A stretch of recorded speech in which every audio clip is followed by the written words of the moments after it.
Welcome to the Seahawks Forever podcast, hosted by longtime Northwest sports journalist Dan Bevens.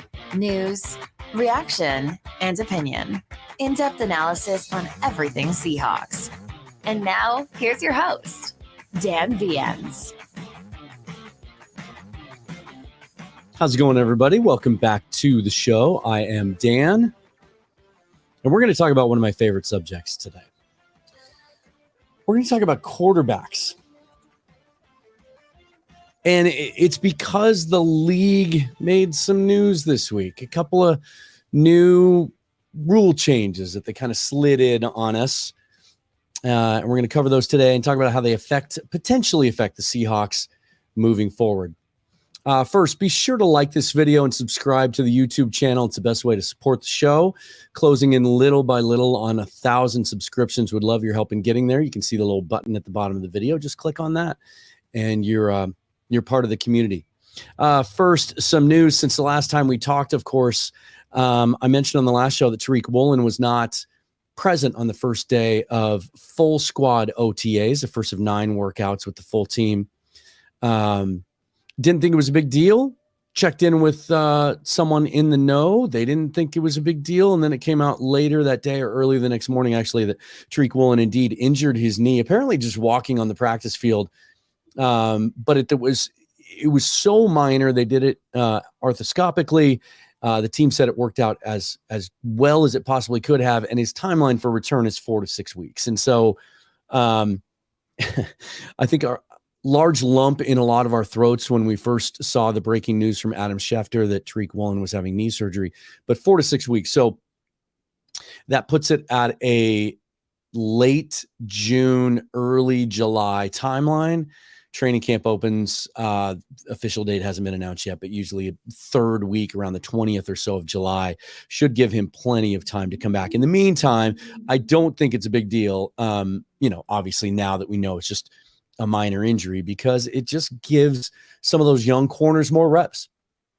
And it gives, Devin Witherspoon was going to get his reps anyway once they ramp him up to full speed. They've been taking it easy on him, but now it gives Mike Jackson, Trey Brown, Kobe Bryant a lot more reps to kind of start that battle for who's going to be the third corner and who's going to back those guys up moving forward. Reports that Kobe Bryant was working on the outside again. He played exclusively in the slot last year. Played outside in college, so it's nice to see that kind of versatility. And then this lends a little more weight to the report that Artie Burns was signed on Monday. Burns is 28 years old now, the former first-round pick of the Pittsburgh Steelers, can play both sides.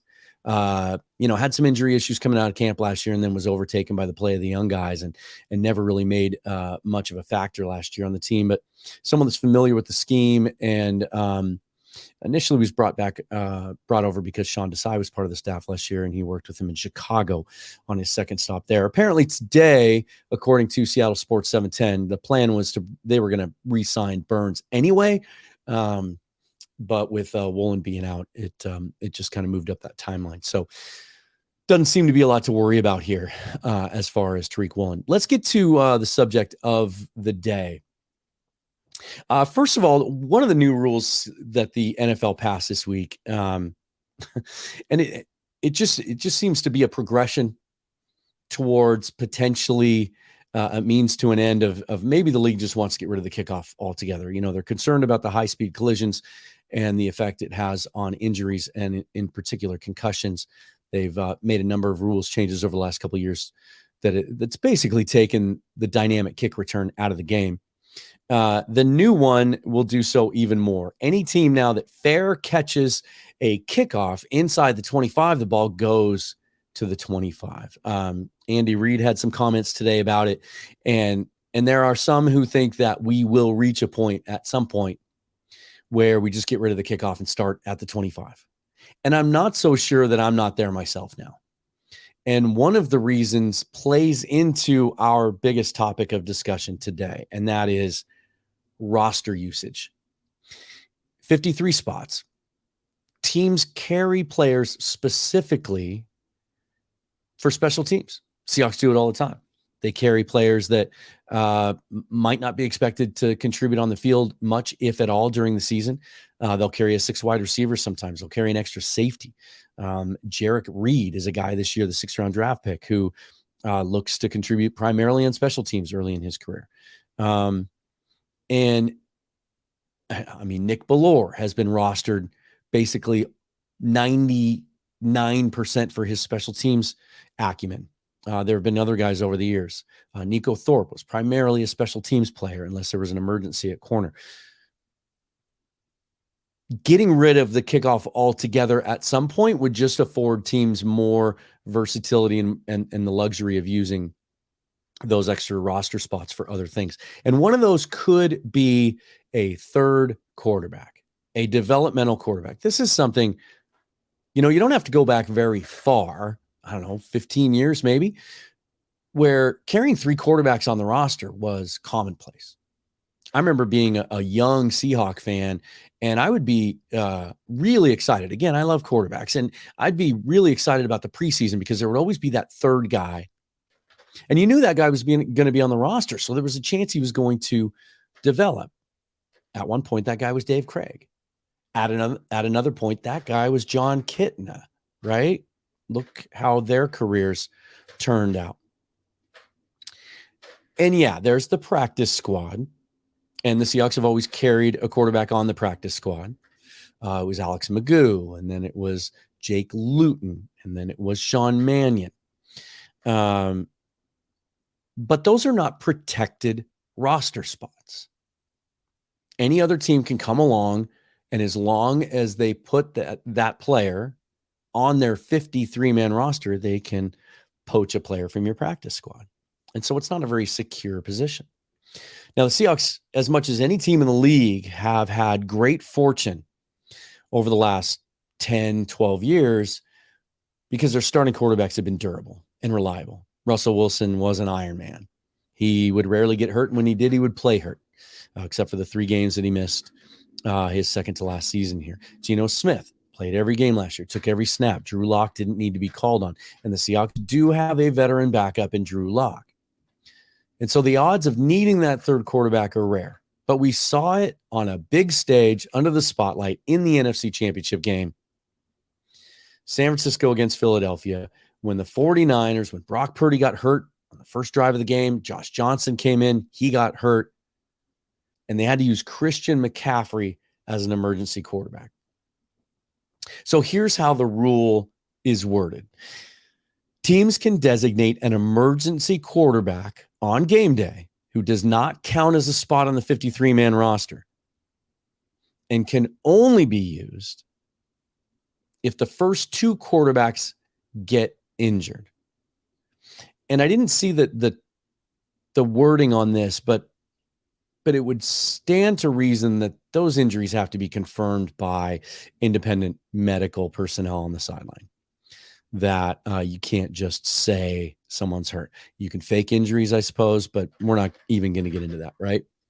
But if the first 2 quarterbacks are either injured or disqualified, one of them's kicked out for some reason, then the third quarterback can be activated and put into the game. If, however, after that, one of the 2 quarterbacks that had to leave the game in the first place is deemed fit to return, he has to go back into the game and the emergency quarterback has to come out.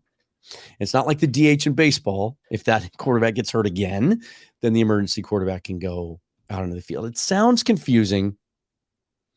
And my first reaction to this was just create a 54th roster spot and require that it be a third quarterback. But that's, look, teams have choices. Some teams do carry 3 quarterbacks. The Seahawks one time carried 2 kickers for an entire season. Do we remember this? And so teams have the opportunity, and it is so rare that this is going to come into play.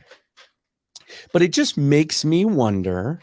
And yes, again, for those of you that are fans of the show, that is Butch playing with his favorite ball toy in the background. He's usually sleeping and chill while I'm recording this show, but he's pretty fired up about this quarterback thing today. And so it just got me thinking of, does this position And again, I'm still a little bit unclear as to how protected this position is. I'm assuming it's still a practice squad spot. And so that would lend itself to a little bit of scheming on the part of other teams. If you're going into a game and you have two quarterbacks who are on the injury report and you're not sure, I suppose a team could come along and try to poach that quarterback to leave you a little thinner. I'm not sure. It may be a protected spot. I have not yet been able to confirm that. If any of you have heard otherwise, throw it in the comments. Hit me up on Twitter at Seahawks Forever. So, but it just got he asking the question, and if you've watched the show long enough and you listen to the show, you know that a lot of it is just me wondering how we're going to do this, and trying to look beyond the surface. Does it make a team like the Seahawks more inclined to go with a veteran third quarterback, like the Baltimore Ravens just did? So they have Lamar Jackson. They have Tyler Huntley, right? Am I getting that name wrong? I get him mixed up with one of the other, with the Huntley that was that Brett Huntley that the Seahawks had for a little bit out of UCLA. Tyler Huntley, right? Out of Utah, off the top of my head. But they also just signed Josh Johnson, who has now played with 52 of the 32 NFL teams. He had a couple moments a couple years ago, I think for the Cleveland Browns, came and played really well in a couple of games. I really wanted that guy so badly. Little side note here. I wanted him so badly to play well in that NFC Championship game and lead the 49ers to a win, because I thought that would have capped off the third act of his Disney movie that's inevitable. I mean, that guy's persistence where he's been, playing in other leagues, playing multiple times for the same team. It's incredible. But that's the way the Ravens have chosen to go, it appears. There aren't a lot of those options out there if that's what you think is available to the Seahawks. Carson Wentz, Nick Foles. Amazing to think both those guys are kind of washed up and free agents after, being a part of a Super Bowl in Philly. Teddy Bridgewater, still a free agent. I would think he's going to wait until an injury maybe happens in camp, or a team that's unsure about their situation. He's not going to be interested in coming to a team that has two established veterans, right? So you're going to go with a young guy. And so I just want to, I know we've talked about one of these guys before, after he was signed in undrafted free agency, but I just want to kind of highlight some of the possibilities.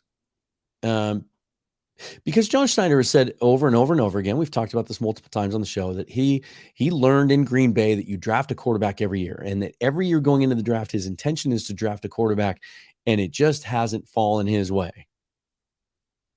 And they've only drafted 2 quarterbacks in their history here.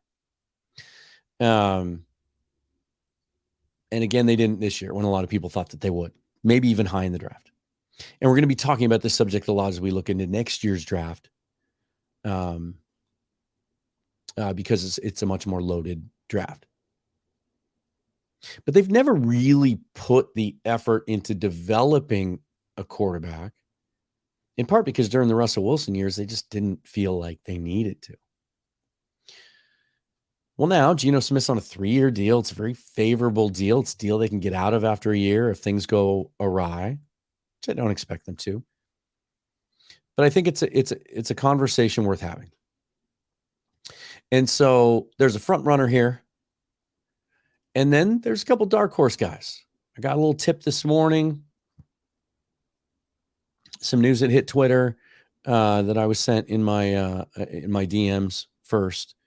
But let's start with the obvious. Seahawks signed Holton Ahlers out of East Carolina in undrafted free agency. Little refresher. Experienced player, played 5 years at East Carolina, didn't transfer, didn't enter the portal, stayed at one school his whole career and played for 5 years, played in 55 games. Big dude, left-hander, 6'3", 230, prolific at East Carolina in that spread wide open system. 14,000 passing yards, 97 passing touchdowns, also a threat to run. 1,446 rushing yards and 25 touchdowns on the ground over his career. Not the most efficient quarterback, just a 61% completion rate. He has a long windup. Those things can be tightened up and fixed.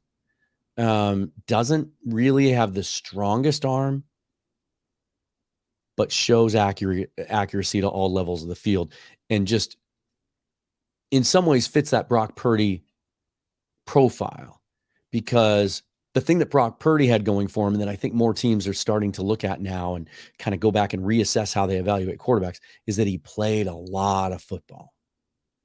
Played at a higher level than East Carolina is at Iowa State, but played a lot of football, seen a lot of things, made a lot of calls, read a lot of defenses. Brock Purdy doesn't have the strongest arm in the world, doesn't have the perfect mechanics. And Holton Ahlers, by all accounts, at rookie minicamp looked good. Pete Carroll really raved about him. So he's obviously the guy that's the front runner here. But just today, news came out that that the Seahawks worked out a very intriguing young player as well. E.J. Perry started his career at Boston College, then went to Brown, so played at a very small school. 25 years old, 6'2", 210, signed with Jacksonville as an undrafted free agent 2 years ago. Played in 20 games at Brown. He's number 2 in school history in total offense, 63% completion, 6,000 yards, 45 touchdown passes. But the interesting thing about him is when he went to the combine last year, 2022, he had the highest overall athletic score of all the QBs. Now, there's context here, right? Not the best or most athletic quarterback class of all time. We're talking Kenny Pickett, Sam Howell, Matt Corral, Malik Willis. 4.65 in the 40, 1.55 10-yard split, a 34.5-inch vertical. Actually played some basketball, appeared in 2 games for Brown as a basketball player too. We know how Pete Carroll loves his dual sport athletes. 4.18 in the short shuttle. Outstanding athlete. Has done some cool things. Seahawks had him in for a workout. No word yet on whether he's signed. Seahawks roster stands at 90 right now. If they were to sign a guy like Perry, they would have to release somebody else. Jack Cohn, former Notre Dame player, who had a great Shrine game last year before the draft process, was invited to rookie minicamp, but not signed, at least not officially, not as of yet. Mentioned these guys previously. Jake Luton, Sean Mannion obviously have experience, have been on the practice squad here. Luton, the former the Washington resident and former Oregon State quarterback, and Mannion, who had experience in that Rams offense, spent, I think, a year on the Rams roster when Shane Waldron was there. And then there's one other that I find to be an intriguing possibility, and it's the reason he shows up on the graphic, and you might wonder, hey, who's that guy in the Seahawks jersey? I mentioned the Seahawks have only drafted 2 quarterbacks since John Schneider and Pete Carroll have been here. One was obviously Russell Wilson. The other one was Alex Magoo. 7th-round pick in 2018. He's bounced around, obviously. He's still just 27 years old. And when I started writing some notes today, it occurred to me that, hey, didn't he get a second chance with the Seahawks? And I had to confirm that. He did. So he spent his rookie year on the practice squad, and then the Seahawks wanted to bring him back again. They liked him enough, and he really showed some cool things in preseason his rookie year. In fact, I remember this one throw he made, rolling to his right full speed, and threw about a 30-yard dart inside the 5-yard line to a receiver who was stretching out of bounds. It was an absolutely terrific NFL throw on the run. They wanted him back in 2019, but he signed with Jacksonville because he thought he'd have a better opportunity to crack the roster and maybe challenge for a spot there. That didn't work out. Went to the Texans for a while and then came back in 2021 for his second go-round with the Seahawks. Actually, at the end of 2020, he was on the practice squad to finish out that season. And then the Seahawks signed him to a futures deal in 2021, but they waived him in August right before roster cut down. He is now in the USFL. And Emery Hunt, who we've had on the show, draft expert from CBS Sports, has said some really good things about the quality of play in the USFL. He is the leading quarterback in the USFL so far this season.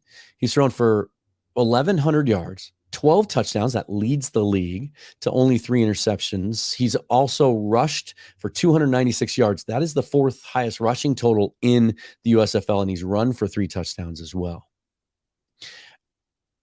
I just wonder.